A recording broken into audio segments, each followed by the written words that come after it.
Welcome to today's Explainer. We're diving straight into a fascinating, highly structured approach to national public health.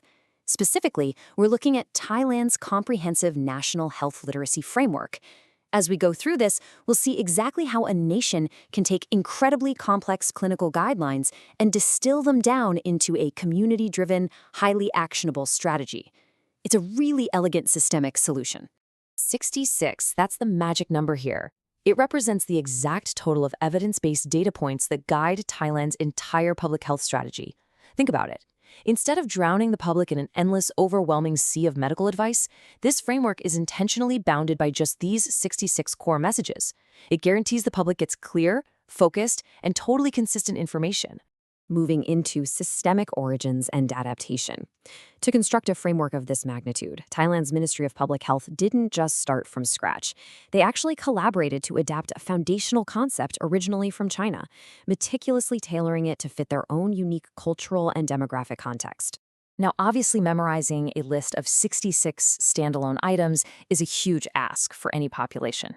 So this fragmented health data is brilliantly taxonomized into 5 overarching, easily digestible pillars. We're talking health promotion, disease prevention, health service, environmental health, and mental health. By structuring it this way, the framework addresses both physical and psychological well-being, effectively treating public health as one holistic ecosystem. And here's where it gets really practical. These macro pillars are synthesized into daily, actionable interventions. For instance, under disease prevention, you have vector control initiatives like the 3 cleanings, targeting house, trash, and water to combat mosquito-borne illnesses like dengue. Under health service, we see direct emergency protocols, like exactly when to call 1669 and how to perform CPR. Or look at environmental health, which dictates everyday steps like cleaning air conditioners every 6 months and recognizing toxic hazard symbols. It literally takes high-level academic health goals and translates them into tangible behaviors. Let's transition to health across the lifespan, because as we know, a robust public health policy absolutely cannot be one-size-fits-all. It requires highly strategic, demographic targeting across a population's entire life cycle. Notice how the preventative measures dynamically shift over time. Right at year 0, the focus is squarely on maternal and infant health, mandating folic acid for mothers and 6 months of exclusive breastfeeding.